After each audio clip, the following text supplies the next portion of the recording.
Hello everyone and welcome to Channel 18 TV News. I'm Don Julian. In the news, students from 5 county high schools were recognized Tuesday night as the very first Hopkins County Bright Star Scholars.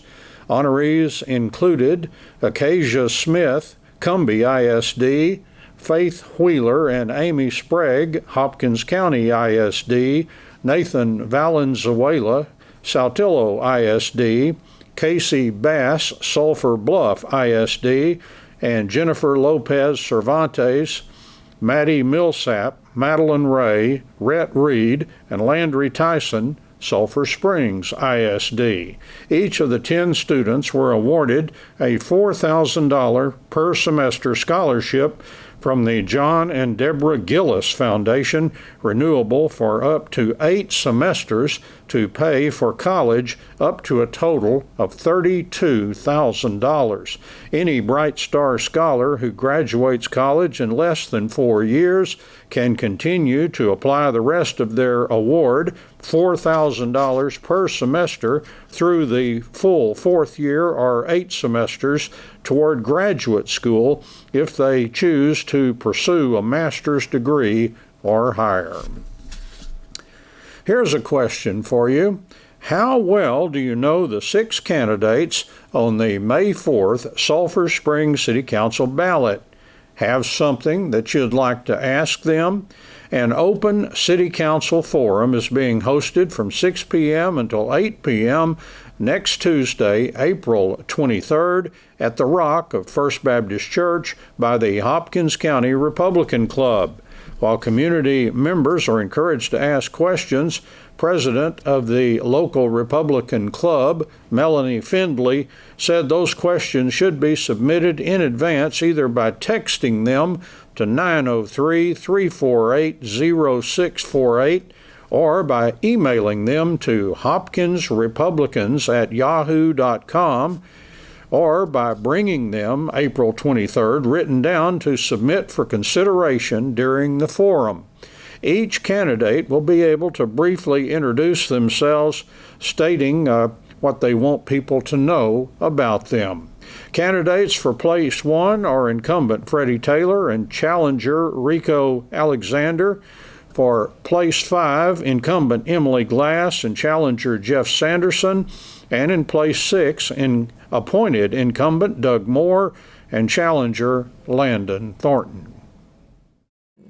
First Baptist Church in Sulphur Springs has a new pastor, and you will get to meet him for the first time on Sunday, April 21st. That is Easter Sunday morning at First Baptist. Let's meet Pastor Jeff Gravens. I grew up with my father in the military, and we bounced around every 3 or 4 years. Dad was in the U.S. Army. I was born in Fort Knox, Kentucky, and went to Germany and back to Fort Knox, Kentucky, went to Fort Bliss, Texas, and then Fort Riley, Kansas, and then Fort Hood, Texas. And through all that moving, never attended church much. I could probably count on one hand how many times we were in a church building. But my senior year of high school, I was about to graduate. Mom and Dad accepted an invitation to the local First Baptist Church.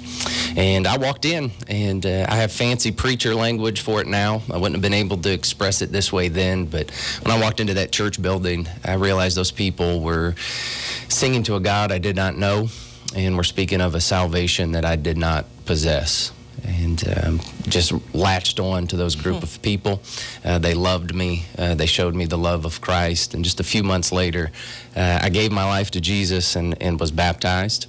That was during my freshman year of college. Was a business major. Went through college thinking that I was going to have a career in business. Graduated. I was hired by the company that I had been interning with. And it was a struggle. I worked long hours, worked hard, just didn't find success in that. So one day on my lunch break, I went out, interviewed, got another job in marketing, and thought it was going to be great. I thought it was going to fulfill me and make me happy, but it was the same story. The longer I worked, the harder I worked. Just couldn't find fulfillment. And one night, over a bowl of chips and salsa with a mentor of mine, he reflected back on all that God had been doing in the previous 5 years of my life. He had been giving me opportunities to lead Bible study and to teach. I had been serving in various areas within the church, and he just said, Jeff, could it be these last 5 years have been God preparing you for ministry? And in young faith of mine, that had never occurred to me before, but immediately it made sense. And shortly after that, I was putting in a 2-week notice and driving to Waco to attend seminary at Baylor. Wow. And while I was in seminary, I helped plant a small church in the Waco area. And then when I graduated seminary, was called to the First Baptist Church in Crawford, Texas. Okay. And I've been there the last 10 years. Okay. And I've recently was called here and following God's call. And that's what I want to ask you about. Before your very first sermon, which is coming up on Easter Sunday for our First Baptist Church in Sulphur Springs, we, of course, want to know all about you and a little bit about how you met Katie. Yes, I was a seminary student at Truett Seminary at Baylor University. I had already completed my first year and was about to start my second year. And Katie was a brand new seminary student, and classes actually hadn't started yet. And we met in a little coffee shop right off of Baylor's campus. She'll probably expect that I'm about to tell this story, but may not be happy with it. But I always like to tell. I was sitting there studying, drinking a cup of coffee, and she was in line, and I could see her eyeing me from a distance. Oh. And eventually she gets closer and closer and closer, and she leans over and tells me that that cup of coffee isn't the only thing that's hot in here. That's the way I remember it. If she tells you the story, many of those details will line up. So I think my version of the story is accurate. But Katie had spent 6 months serving as a missionary in the Horn of Africa, and she came to seminary thinking that she would go back. But God changed those plans a little bit, and we've been happily married for the last 10 years. And I've got 2 beautiful kids. Okay. That's wonderful. I'm looking forward to meeting them. Yes. And I've got to meet Katie, and I'll ask her about that story. Yeah, she'll tell you. What else do you do? What do you like to do? I am an amateur runner. I love to run. I've competed in a number of races. I would love to compete in marathons, but they're typically on Sunday mornings, and I'm a little busy stepping to the pulpit on Sunday mornings. So usually the half marathon is my most frequent race. I'm an avid reader. Read numerous books. At the same time, I always have a book going. Usually finish 100+ books a year. We have a wonderful library here that I think you'll love. That is what I've heard. I can't wait to see it. Another part of our city government that we are so proud of, which has fashioned our downtown. We're so proud of that, and we're glad that that kind of caught your eye as you were seeking a church. Yeah, absolutely. There's a lot about the town that is a draw. I look forward to meeting folks and becoming a part of the community and seeing the things the community has to offer that I haven't seen yet. And we have a wonderful school system, I'll tell you Sure. about. My daughter is starting her first day at Bowie today, so she's excited to be a Bowie Bear. And I've got, so Abigail, my daughter, is 7, and she's a first grader, showing up in town just in time to have all the end of the year parties. So she's excited about that. So Abigail's 7, and then we have Wesley, who is 3. Okay. Well, now your work will begin here on Easter Sunday morning, so we want to invite everyone to First Baptist Church. And tell us a bit more about what you have in store as you come to us for the first time. Yeah, we're excited. It's a little exciting, thrilling, exhausting to have your first Sunday on Easter morning, but I look forward to it. A great opportunity for me to preach the gospel. You know, we've got a great message of abundant life and eternal life in Jesus Christ, and we get to promote that on Easter by preaching the cross and the empty tomb.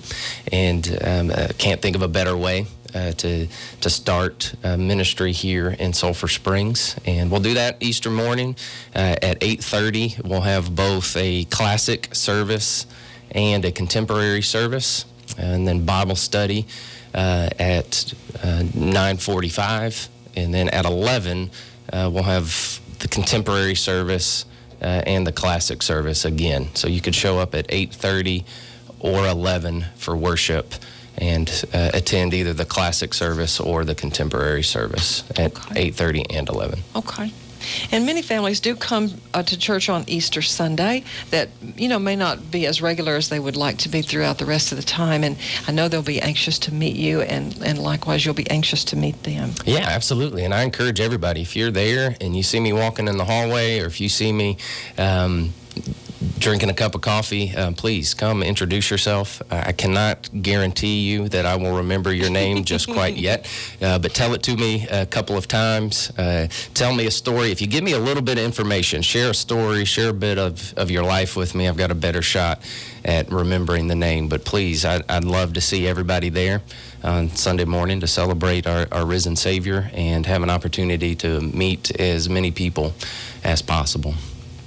Do you feel that, we just have just a tiny bit more time, Sure. Do you feel that you have certain gifts, maybe you're still learning so much from what you read in the Scripture, and how that can be applied and help people whom you come in contact with? Yeah, absolutely. I think that's the beauty of the Scriptures and the beauty of the church is that we have answers. We have the cure for problems that people are facing, whether that's anxiety, whether that's fear, whether that's brokenness of all sorts. There's a lot of folks that walk around without hope.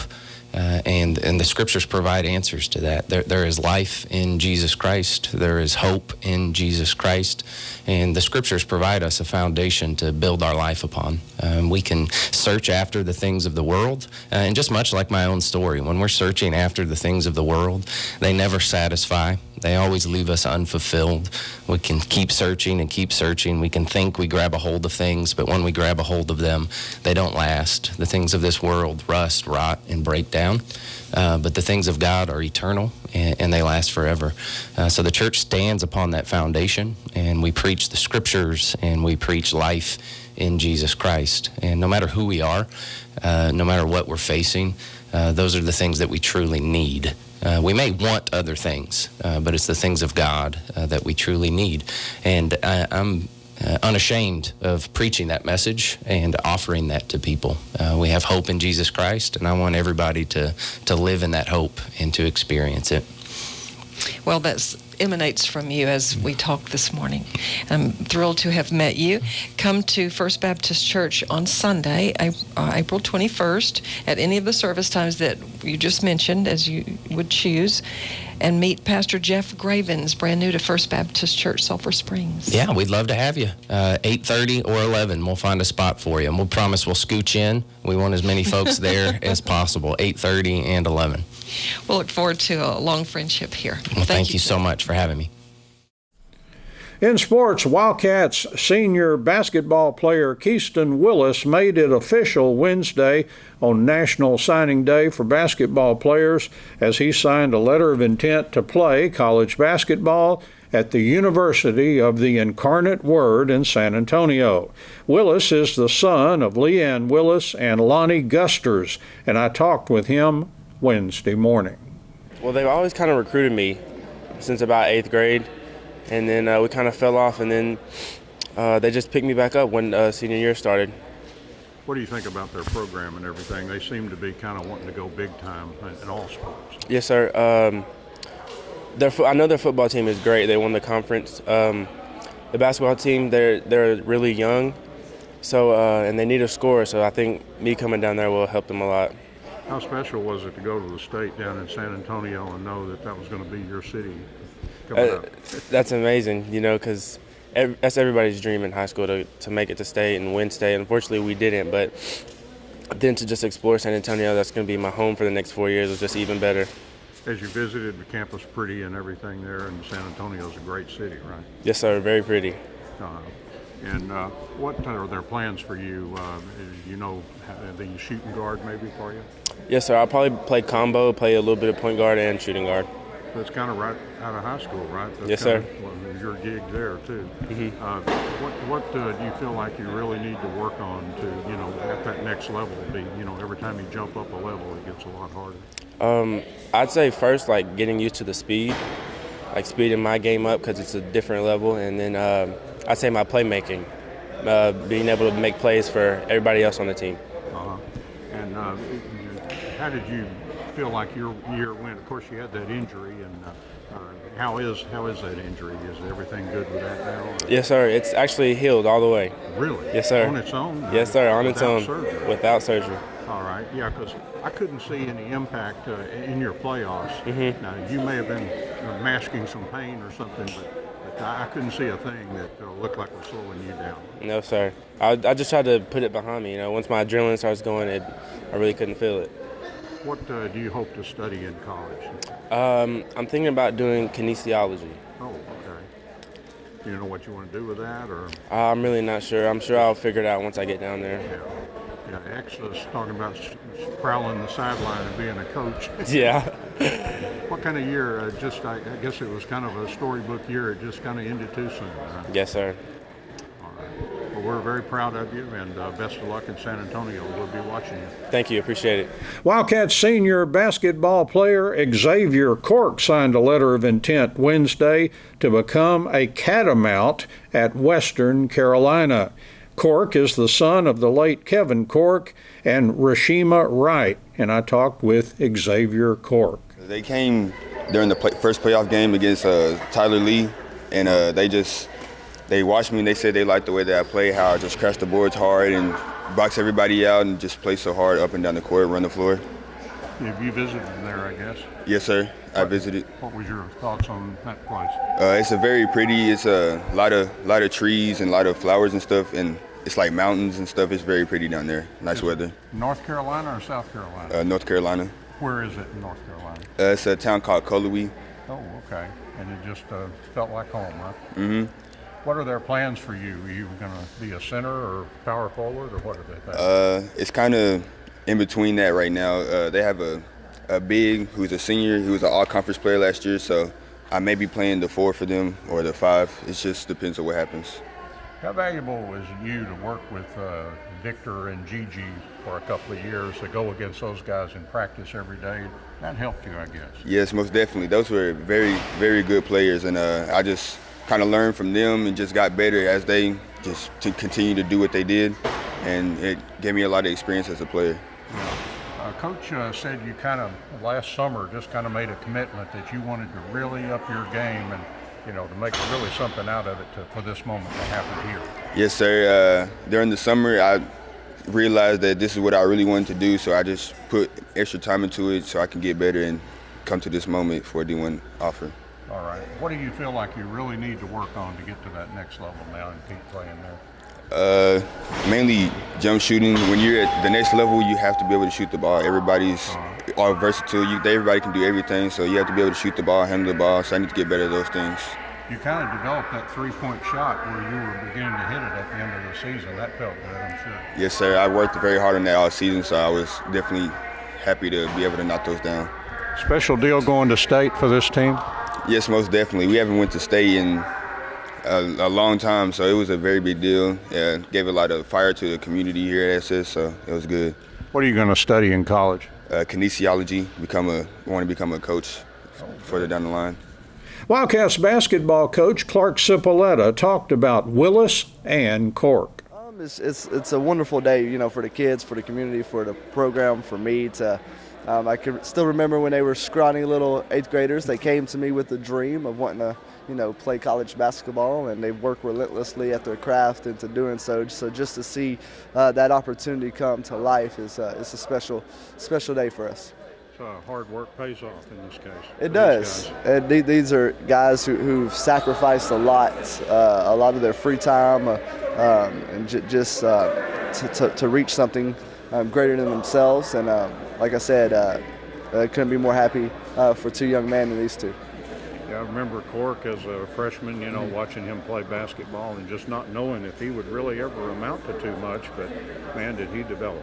He did, and once again, that's just through his hard work of being coachable and coming in the morning times before school and really dedicating to himself in the summer times to, what we were trying to get him to do, and just, like I said, work relentlessly at that. And he has the chance to do something special. It's going to be fun to watch. And Keyston, of course, he's kind of the poster boy for guys shooting for a sure. million shots, and just from the get-go when he was a freshman all the way through. It is, and hopefully that sets a precedent for younger guys to really see, if you do put in the time, this is what you can get. And, he's laid down the groundwork to it, and there was a plan in place, so hopefully that will lead to more guys, getting the same opportunity. I have a feeling that's going to happen. I hope so. We got a great thing going here, and once again, it started with these two and the other two seniors I had, and they laid down that foundation for us. So it's just it's a blessing to be a part of. The Wildcats baseball team used pitching, defense, and one timely hit to defeat Mount Pleasant 1-0 at Wildcat Park Tuesday night. The Wildcats are now 4-8 in district play, one game behind fourth place Royce City, and just 2 games now behind third place Mount Pleasant. We get more from Wildcats coach Jared Hammock. Well, in my 14 years here, that's kind of what we've based our program on is good pitching and playing defense behind them, and that's been kind of our Achilles heel this year for the most part is pitching has been okay, but defense really has not. And, you make 3 to 6 errors a game and it kills you. But the last 2 outings, of course, we've had 2 shutouts, 2 complete games, both, I guess, below 80 total pitches and no errors. And so we're kind of getting back to what we're capable of and what we can do. And, of course, we'd like to get more than 1 hit, but it was a key hit, with a runner in scoring position with 2 outs. To get the lone run of the game. And so it was a big win, and I think we're building some momentum, and the guys are excited and, feel pretty good about themselves. What happens to transform a team that's struggling on defense to all of a sudden, begin to play good defense? Is there a mindset? I mean, or what do you do different? I mean, except I guess they just go out and do it. Right. If there was a magic formula, I could bottle it and sell it and retire. But, we just – it is a mindset, I think, and this group, in spite of our struggles, and of course, as you know, we work it. I mean, defense is always first for us, and then hitting, because everybody likes to hit. So, we always work defense and try to put an emphasis on it that this is important, maybe the most important thing. But we just haven't made the plays, throughout the year, and so you just keep working it, and the guys are still coming to practice wanting to get better and excited to be there. Certainly nobody's come close to quitting, in spite of our struggles. And so just, and then once you start making some plays and your pitcher is doing well, it just kind of gets contagious, I guess, and you're confident. You want the ball hit to you, and you make the play, and your pitcher's confident in you for making the plays. And so I think it just kind of feeds off of each other. And then now that we've done it 2 games in a row, I think our confidence probably is back to where it needs to be. And it's not only confidence that, say, I could make the play, it's confidence that my teammates believe that I can make the play. And I think we're back there, that no matter where the ball is hit, everybody believes that, the play is going to be made. And I think there's a lot, whatever you want to call that, I think there's a lot of truth to that positive energy flow is a big deal. If you're in the dugout or in the field and you're thinking right away when the ball's hit to a certain guy, sometimes it ends up being an error, but I think we're now feeling good about each other and we're going to make the plays, and right now we're doing it. One thing last night that could be very, very significant when all is said and done, you've got the tiebreaker now over Mount Pleasant if they happen to keep falling and you keep rising. And you've already taken 2 out of the 3-game series. Exactly. And I think I may have changed my opinion on who maybe I'm rooting for. Ever since Royce City beat Lindale the other night, they're going to be hard to catch, I think, unless Greenville can beat them Thursday, and then the big series, besides our own, of course, is next week, Royce City, Mount Pleasant. So, I mean, to figure out who you need to root for, it may end up we need Royce City to sweep them. And if we can just win 2 out of our last 3, I think we would be tied with Mount Pleasant. And as you said, we would automatically be in the playoffs over them because of our head-to-head record. So, part of it, we need to take care of what we can control, and maybe get into next week on who we want to root for. But there's no question we have to go over there Thursday, play well, win the ball game, to put ourselves in a position to get in. And what a great, challenge that is, and also what a great thing it could be to finish really well after just a dismal, start and middle, and to finish that way and maybe to get in would be quite an accomplishment, and a tribute to the kids and their mindset, throughout. Yeah, baseball, a real streaky game. I remember at the start of the season one time, it seemed like Texas Rangers won 7 or 8 games, and then they turned right around and lost 7 or 8. It's just, it can be so up and down. Absolutely, and it reminds me of that scene from The Natural, the psychologist who comes in his monotone voice, and winning is contagious, but unfortunately so is losing. And that's true. And I think not only game wise, but then you think about within the game, hitting can be contagious, mistakes can be contagious, and right now we're on the positive side of the contagious plays, and hopefully that will continue. And I've always talked about the law of averages. I mean, that's a real law, and we've been on the bad end of that scale quite a bit. And so maybe things are now balancing a little bit back out for us. And part of that is you have to go out and make your own luck, and you just have to get the job done, and we are. But I also think, again, the balance of those scales may be coming back our way, and we need them to. With 3 games to go, we need to finish really, really strong and well. And I think if we, were to win out, we probably don't need help. 2 out of 3 is necessary, maybe with a little help. But again, it's more about just continuing to do what we're doing, working hard, practicing with a positive attitude about it, and just having fun again. And playing well and winning is obviously fun, and that's what we're doing, and we hope to continue it. The Wildcats will be wrapping up their series with Mount Pleasant Thursday night at Mount Pleasant. The Lady Cats softball team had a terrible senior night game, losing to arch rival Mount Pleasant 9-1 at Lady Cat Park Tuesday night. The Wildcats are now tied with Mount Pleasant for first place. Lady Cats coach David Carrillo talked about that game, and also says the Lady Cats still have a lot to play for. It was tough to see our seniors have to go out like on senior night like that, and I believe we talked about it. Reminded me of a game a few years ago when we had to play T-High a long time ago, where it kind of happened the same way. But it is what it is. We didn't play well. They beat us, and we got to move on. We got to move on real quick, because now with the win on Thursday, hopefully, depending on the weather, then we can have a co-championship, and we'll be the 2 seed. But that I can take that. And then if we lose, then we'll have to play a seeding game with Texas High again. So they have to beat us twice till we can get things figured out if we lose on Thursday. So that being said, it is what it is. You get 2 hits, you're not going to win. And our girls, I know they wanted to win, and I know in their heart they went after it. It just didn't happen. Maybe, sometimes you play a team that you just don't, for one reason or the other, don't match up very well with, and it could be just out there in the circle.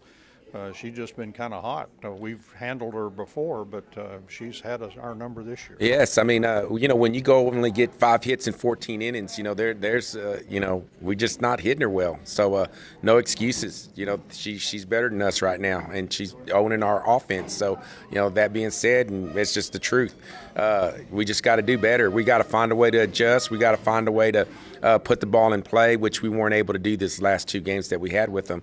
In the circle, I thought Bailey pitched, well the first game. This game was one of those things where it's hard to see about from where we're at. But, I'm never going to question balls and strikes. But they just hit the ball better than what we did, of course, so I think they had 10 hits. So, you're going to generate some runs. And when you get base runners, and that's something we weren't able to do. We could never, the last 2 games this whole year, we could never put anything together offensively to even amount any kind of a threat. So, when you don't do that, you're not going to win.